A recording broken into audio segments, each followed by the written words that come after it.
야, 참 부럽다. 아, 저 가정 너무 부럽네. 이럴 때가 있습니다. 하나님의 자녀가 분명하다면 부러움의 대상으로 살아가는 게 사실 가장 바람직한데, 부러움의 대상이 되지 못하고 부럽네 하면서 살아간다.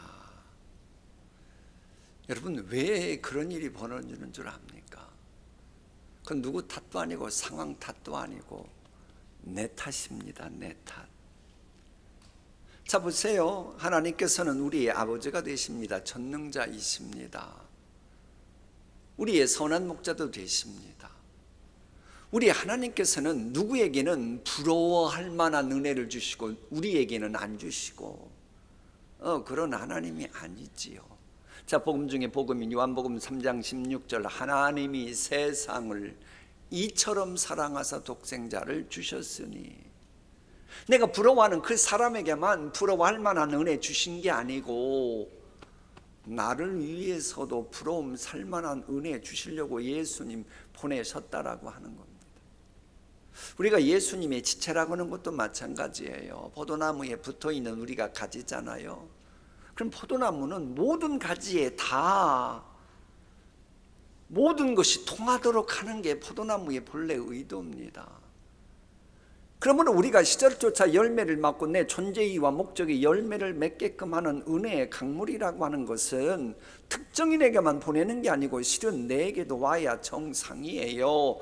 그럼에도 불구하고 내가 그런 은혜의 강물을 내게로 끌어당기는 데 실패했기 때문에 부러워하는 그런 식으로만 세상을 살아간단 말이죠.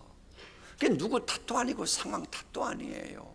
아니, 똑같은 상황인데도 어떤 분은 부러움의 대상이 되잖아요.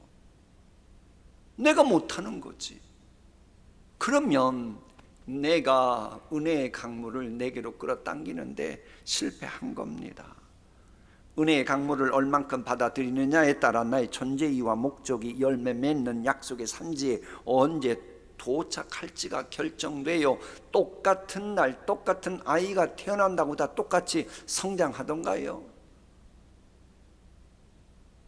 어떤 아이가 어떤 영양분을 제대로 먹고 소화시키느냐에 따라 똑같은 날 똑같이 태어난 아이라고 해도 성장의 종류가 다른 겁니다. 이처럼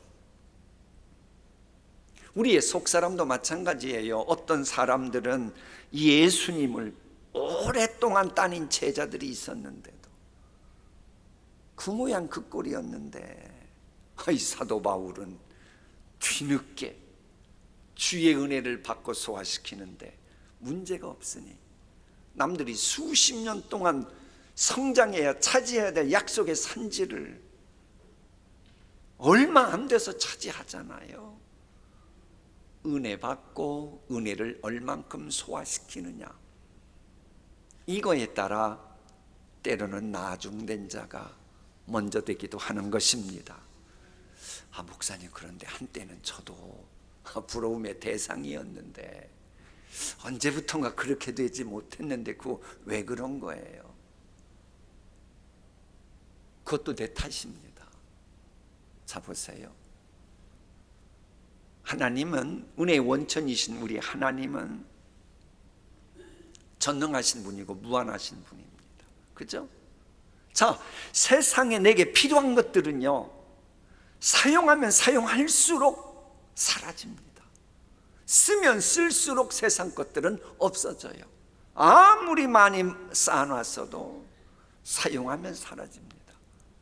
그런데 이 은혜라고 하는 것은 쓰면 쓸수록 더 풍성해지고 은혜의 강물을 내게 끌어당기면 당길수록 더 풍성한 은혜가 내 삶의 지경으로 와요. 왜? 아까 말씀드린 것처럼 은혜의 원천이신 하나님은 무한하시고 전능하시기에 얼마든지 우리에게 주시고 또 주시고 풍성하게 베푸시고 차고 넘치도록 은혜 위에 은혜를 주셔도 끄떡없는 분이 아버지 하나님이시기 때문이에요. 그래서 내가 그 전능자의 은혜의 단비를 담아내는데 뭐가 부족한가, 그걸 빨리 알고 보완해야 됩니다. 자, 그림 볼까요? 우리 마음 상태가 실은 저런 겁니다. 하나님은 우리에게 주님 앞에 나오면 은혜의 담배를 실은 채워주십니다.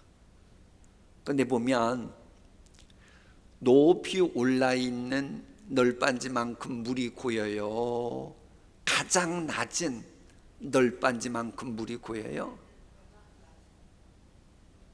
무슨 얘기인지 아시겠습니까?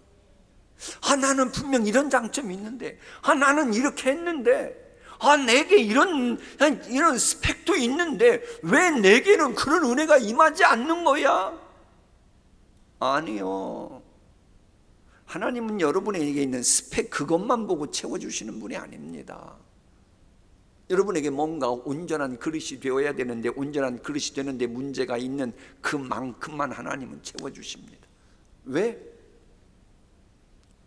최소치 위에까지 물을 퍼부으면 그 물가닥이나 주변에 있는 서류들, 귀한 것들이 다 적고 휴지가 되기 때문에 그러는 거예요. 내가 신앙생활하면서도 내가 아무리 많이 알고 있어도 그 아는 것이 믿음이 되는, 믿음과 아는 것이 하나가 되는 온전한 그런 모양이 될 때에 그만큼 하나님은 우리에게 채워주시는 겁니다. 우리가 다 하나님을 아는 것과 믿는 것과 아는 일에 하나가 되어야 된다. 여러분, 사실 이 한국 교회가 언제부턴가 맥을 쓰지 못하고 있어요. 언제부턴가. 그 시점이 언제쯤인 줄 압니까? 믿는 것과 아는 일에 하나가 되지 못했을 신앙 풍조가 만들어지면서 그래요. 요즘만큼 성경 지식 많이 아는 교인들이 한국 120년 역사상 있었어요? 없었습니다. 지금까지에 비하면 최고입니다. 근데 왜 맥을 못 써요? 여러분, 그전에는 한국 교인들이 아는 지식, 우리 지금 아는 것의 절반도 안 됐을 겁니다. 그래도 아는 것과 믿는 것이 하나가 됐어요. 그러니 열매를 맺고 은혜 풍성함 가운데에 능력을 행했고, 그러니 주변 사람들도 너 교회 나가라. 나는 안 나가도 나는 제사해야 되지만 너는 교회 나가라. 그러면서 한국 교회가 성장한 거예요. 아는 것에만 그치면, 믿는 것과 하나가 안 되면 아무런 능력이 나타나질 않는 겁니다. 믿는 것과 아는 일에 하나가 되지 못하면 교회 생활하는 겉모습은 멀쩡한데 열매가 없는 쭉정이에요. 이것을 좀 더 이해하기 위한 사회학적인 용어를 한번 살펴봅니다. 피터팬 증후군이라고 하는 게 있어요.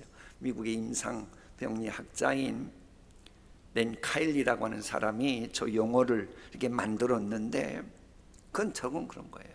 몸은 어른이에요. 몸은 어른인데 이 들은 게 어린아이 같은 사람들이 있잖아요. 우리 동신교회는 없고 저 북신교회는 있어요.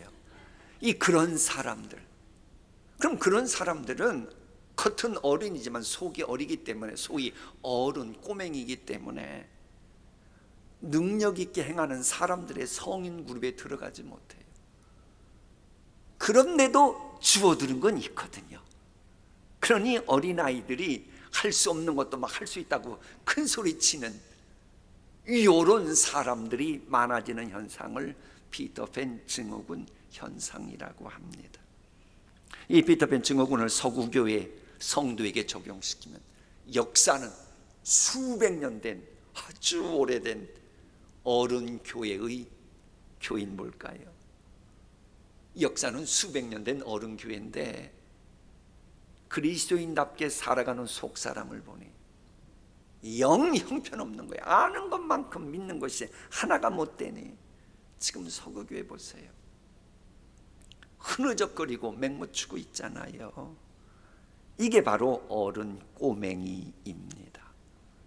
이 증후군에 걸린 사람은 하나님의 능력과 은혜를 풍성히 누리고 소화시키는 믿음의 대열에 진입하지 못해요.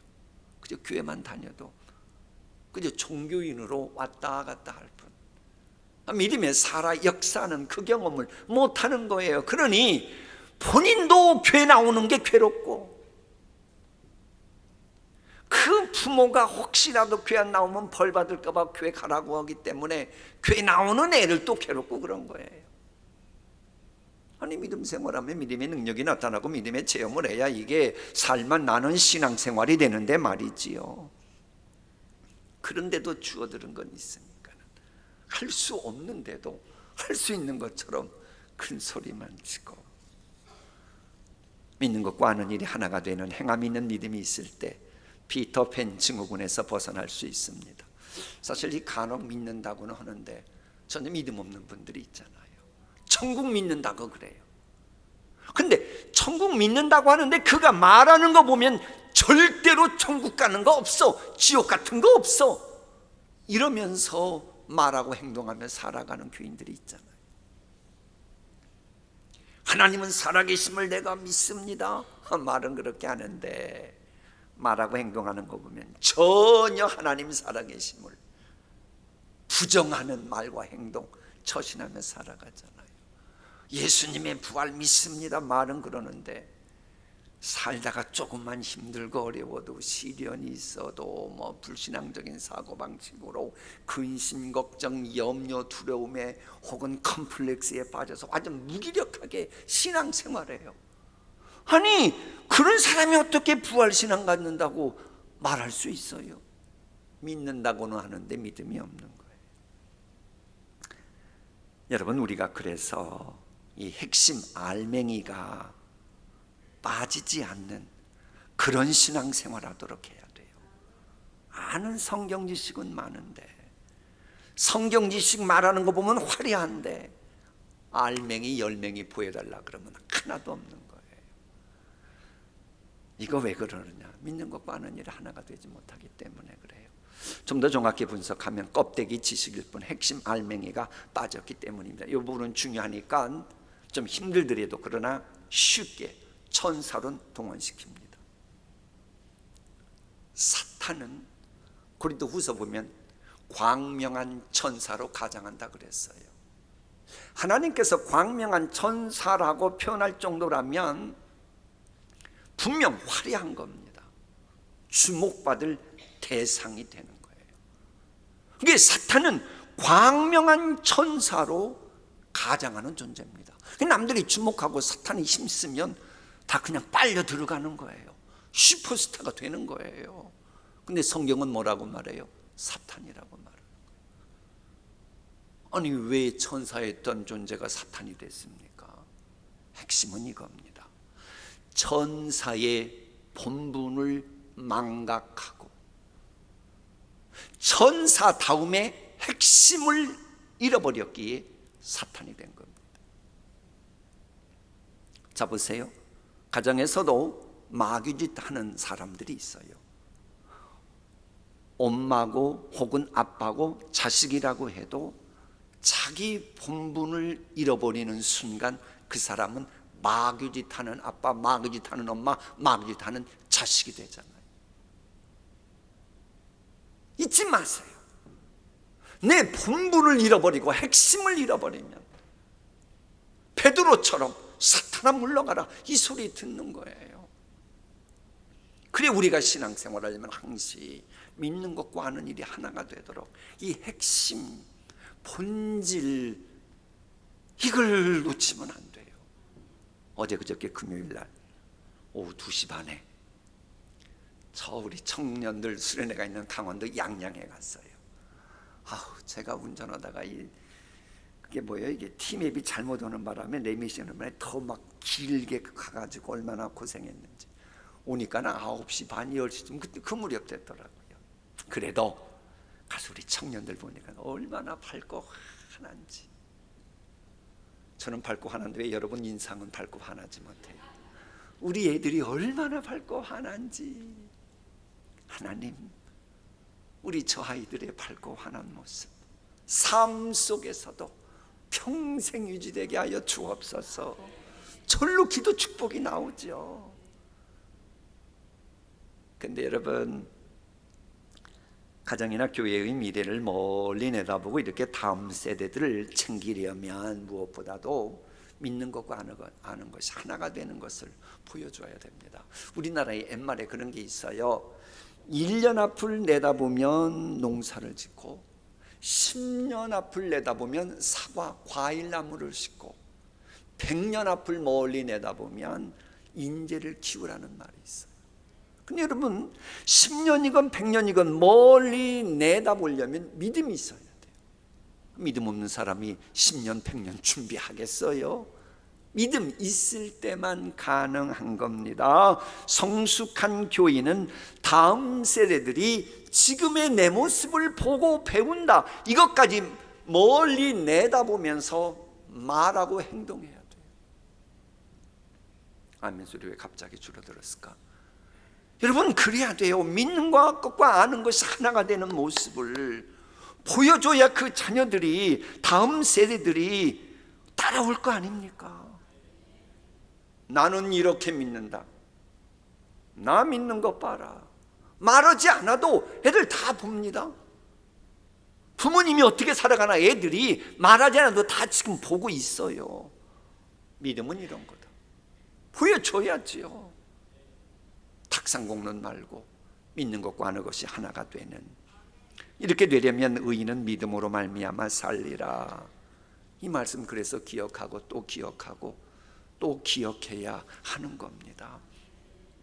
여러분 수년 내에 붕하게 하소라고 하는 말씀 등장하는 하박국을 보면 의인은 그의 믿음으로 말미암아 살리라, 저 말씀이 나오는데 저 말씀과 관련돼서 어느 구약학 교수님이 저렇게 썼더라고요. 우리 함께 읽어볼까요?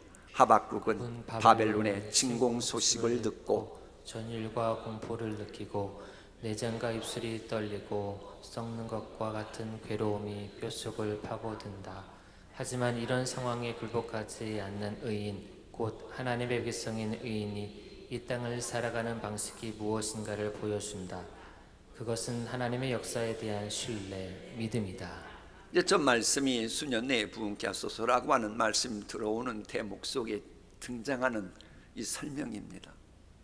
사실 저 같은 경우는 우리 교회 표제인 주제인 수년 내에 부흥케 하소서라고 하는 말씀을 늘 소망 가운데 즐거워서 묵상하는 건 아닙니다. 저도 인간이다 보니 어떤 때는 그 주제 생각하면 막 속이 쓰리고 애리고 아프고 어떤 데는 자다 말고 벌떡 일어나고 그럴 때가 있어요. 왠 줄 아세요? 바벨론이 침공에 들어올 때 1차 침공만 있는 게 아니고 2차 침공도 있고 그랬거든요. 이 코로나19라고 하는 바벨론이 3년 전에 1차 침공해가지고 한국교회가 엄청난 데미지 있고 무너졌습니다. 지금은 코로나19 후유증이라고 하는 바벨론이 2차 침공을 했어요.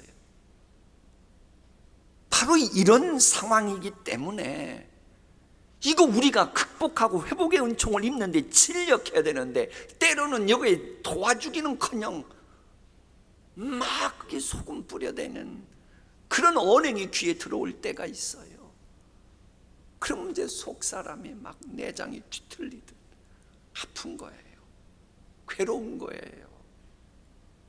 그래도 믿음의 사람은 어떻게 해야 돼요? 지금까지 성경에 나타난 회복의 은총과 부흥 은총의 역사를 행하신 하나님을 신뢰하는 그 믿음으로 나가야 그게 바로 의인입니다. 그런 분들이 교회의 일꾼들이 되어야 우리 교회 비전이 있어요. 왜? 의인은 믿음으로 말미암아 살기 때문에. 의인은 그의 믿음으로 말미암아 살리라. 혹시 여러분 누에 키워보신 적 있어요? 누에? 저는 이 시골에서 국민학교 다닐 때, 요즘은 뭐 초등학교라고 이름을 바뀌었던데, 국민학교 때 선생님이 이렇게 코치해가지고 집에서 누에를 키운 적이 있어요. 거기다가 뭐 뽕나무 잎 따다주고. 그런데 누에는 그 뽕잎을 먹고 비단실을 이렇게 뽑아내고 그러면서 실은 그것이 잘 돼가지고 실크로드라고 하는 그 세계적인 역사길도 만들어지죠. 제가 물어볼게요. 누에야, 너 뭐 먹고 싶니? 그럼 뭐 먹고 싶다 그럴까요? 뽕잎. 그 누에 보고 지난번에 그 김 목사님이 오셔서 제주도의 유명한 회 이름이 뭐라 그랬죠?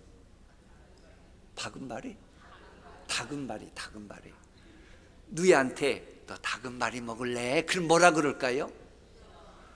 싫어. 어이구 잘하시네. 누구 죽이려고 지금 작심했어요? 하고 뭐라고 할 겁니다.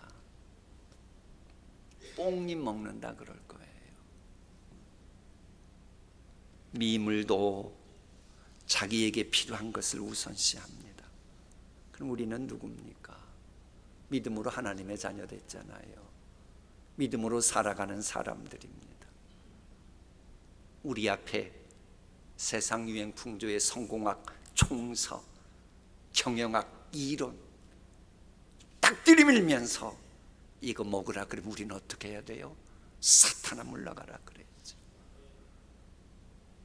믿음을 선택해야죠. 믿음을 만드는 하나님의 말씀을 선택해야죠. 교회 밖은 정글 같은 세상이기 때문에 예수님 말씀하신 대로 뱀처럼 지혜로워야 되기 때문에 여러분이 성경 말씀 읽으면서 지혜롭게 처신해야 돼요. 그게 맞아요. 그러나 교회는 정글이 아니잖아요. 교회 오면 다른 게 아니라 믿음으로 사는 믿음의 공동체니 오직 믿음을 선택해야 되고 믿음을 만드는 주의 말씀을 선택하며 내가 말하고 행동해야 되는 것입니다. 그럴 때 그 믿음 가지고 비단실 같은 열매가 맺혀지는 것이고 실크로드 같은 새 역사도 얼마든지 써내려가는 의인이 되는 것입니다.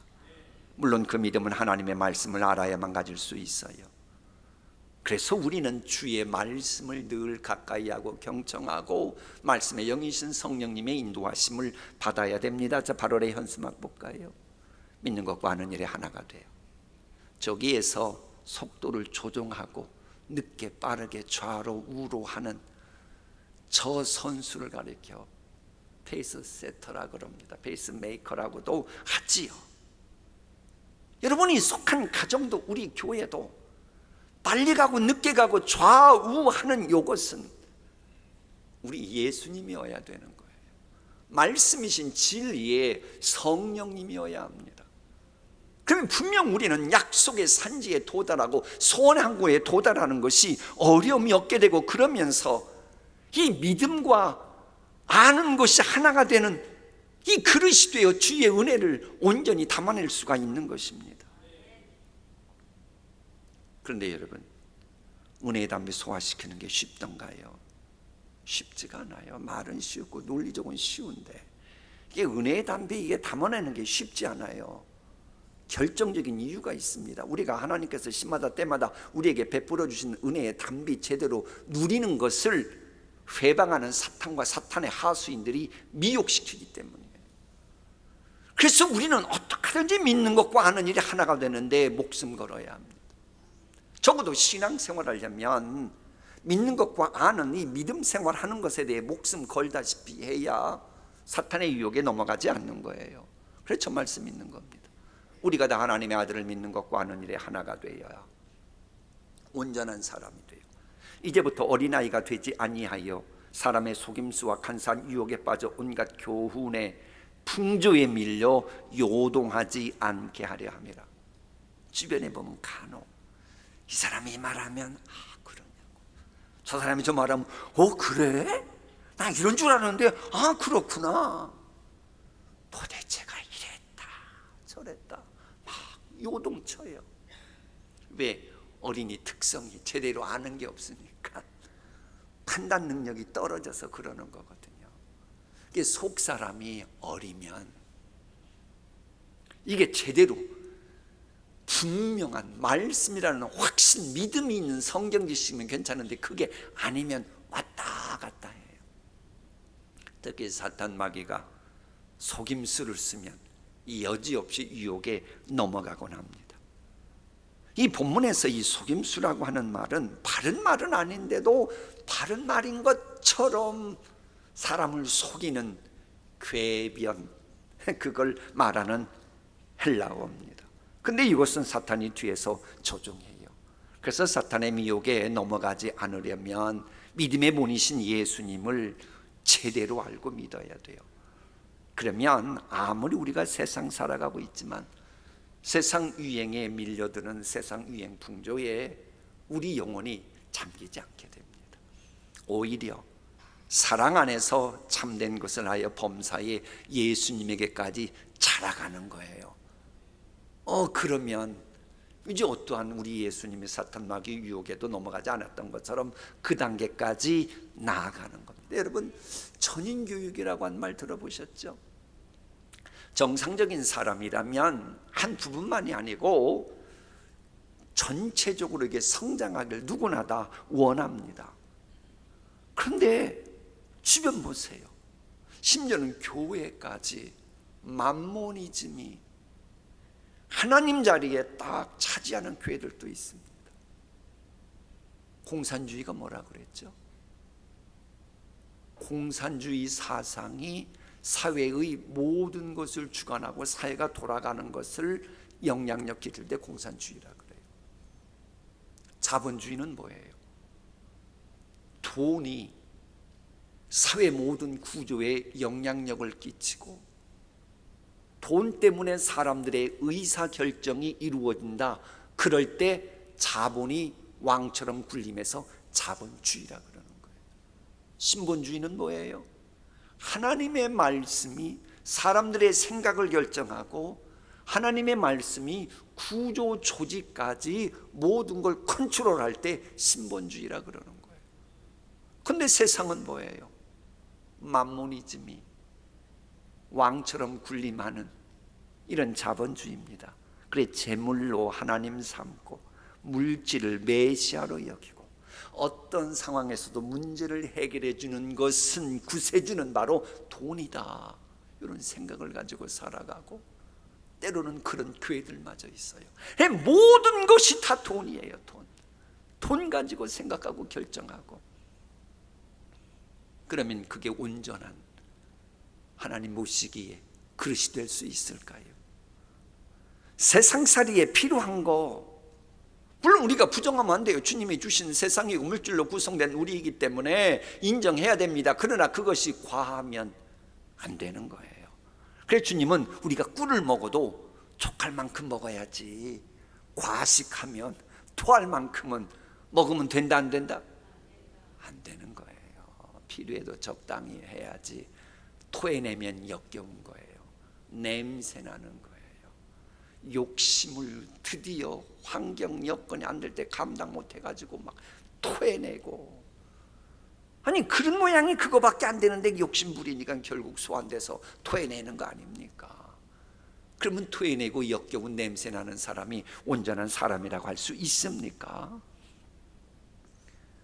그래 소금같이 사는 것을 싫어하는 사탄 마귀에 미혹되기에 인간답지 못한 생각을 하는 경우들이 주변에 있어요. 그런데 문제는 가슴 아픈 것은 교인이면서도 그렇게 살아가요. 자 보세요. 맘모니즘 자본주의 얘기하니까 그 얘기 또 할게요. 돈을 빌렸어요. 돈이 이제 시간 되니까 갚으라는 거예요. 그러면 정상적인 사람의 마음이라면 아이고 내가 진짜 갚았어야 되는데 미안합니다. 죄송합니다. 이게 맞습니다. 근데 요즘은 어떻게 해요? 범죄 행위, 범죄 심리학에 나타난 사람들의 심리 보세요. 갚으라 그러면 도움 요청할 때는 막 이러고 받았다가 돈 독촉하면 마음속으로 저 인간 가다 죽었으면 좋겠다. 그러고 자영증서 썼다. 저 인간 집에 불이 나가지고 저 인간도 죽고 그 차용증도 제가 됐으면 좋겠다. 지금 이런 식으로 살아가고 있고, 문제는 신앙인들조차도 이런 사고방식 밑에 있는데 그걸 말씀으로 포장하며 살아가는 이런 비정상적인 교인들 때문에 지금 한국교회가 손가락질 받는 겁니다. 자신의 목적을 달성을 위해 방해가 되면 참 저주까지. 아니 본인이 하나님입니까?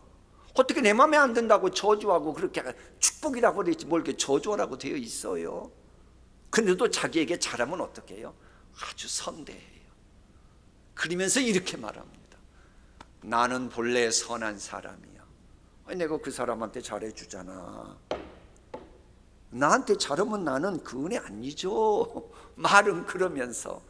근데 저 인간은 내게 뭐 해서 내가 그럴 수 없어. 그러면서 악한 행위하는 것을 정당화시켜요.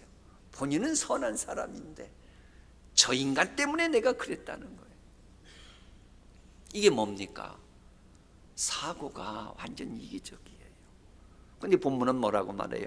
사랑 안에서 참된 것을 하는 게 기독교인이고, 그럴 때 하나님께서는 우리에게 필요한 은총을 실은 제대로 베풀어 주십니다. 존재 이유와 목적이 열매 맺게 하는 보너스 은혜 같은 건요, 실은 내가 주님 보시기에 사랑 안에서 참된 것을 하는 그 단계까지 나아가면 베풀어 주셔. 이와 관련돼서 우리가 잘 아는 일본의 주부작가 미우라 아야코 이야기를 환기해 보는 게 좋을 거예요. 아이 37인가 뒤늦게 드디어 이제 결혼을 했어요. 그 남편 수입이 좀 그래요. 그러니까 본인이 가게를 한 겁니다. 구멍가게 같은 거. 그래도 본인은 이 미우라 아야코는 일본에서 보기 드문 개신교 신자입니다. 그런데 일본의 개신교 신자들은 몇 명 안 됐지만 믿는 것과 아는 일에 하나가 되는 것으로 정평이 난, 그래서 영향력이 크다고 세계 교회에 알려진 바 그분들이죠. 이 구멍가게 하면서도 빛과 소금 역할을 하는 거예요. 사랑으로 손님을 내 가족처럼 생각하고 가게 운영했습니다. 소문 나가지고 나중에는 구멍가게인데 트럭으로 이게 심히 그 가게에 올 정도에서 잘 됐어요. 근데 어느 날인가 남편이 들어오더니, 여보, 우리 가게 잘 되는 건 좋지만 이 주위에 조그마한 다른 구멍가게들이 안 되면 어떡하지? 그 말이 이 사람에게는 하나님의 음성으로 들린 거예요. 그래서 물건을 이제 줄입니다. 어떤 것은 아예 드리지도 않고. 그럼 주변에서 오면 뭐라고 말했냐? 아, 우리는 없고 옆집 가게 가라고. 아, 그거 저 집 가면 된다고. 이런 거예요. 그래서 이제 그날 자족하는 생활을 했는데, 그러다 보니 가게는 예전처럼은 안 되고 시간은 남았고, 남은 시간 이용해서 작품을 쓴 겁니다. 그게 바로 시대를 초월한 대형 베스트셀러도 아니고 초대형 베스트셀러인 빙점이 그래서 탄생하는 겁니다. 남의 유익까지 생각하는 사람 하나님이 시퍼렇게 살아계시는데 가만히 계시겠어요? 도와주시는 거예요. 아이디어 주시는 거예요. 존재 이유와 목적이 꽃피고 열매 맺게끔 하나님이 하시는 겁니다. 사랑의 열매까지 풍성한 성도님들이, 이런 분들이 많아져 갈 때에 이 말세지말의 시대적 사명까지 감당하는 데 필요한 모든 은혜 담아내는 우리 교회가 되는 거예요. 알고 계시죠? 돈을 잃으면 일부분 잃은 것이고, 건강을 잃으면 현재의 삶을 다 도난당하는 것이고, 여러분 건강해야 돼요. 건강치 못하면 여러분의 현재는 날아갑니다. 존경을 잃으면 미래가 사라진다. 그러나 믿음을 잃으면 영생을 잃어버리게 된다. 아무쪼록 믿음 잃어버리는 심령이 한 분도 계시지 않는, 그래서 하나님이 어떤 축복 주셔서 다 담아내는 그런 온전한 교회, 그런 교회에 드나드는 심령들도 점점 온전해져 가는, 그래서 하나님이 어떤 복 주셔도 은혜의 단비를 다 담아내는 한 분 한 분 되시기를 축복합니다. 기도하십니다.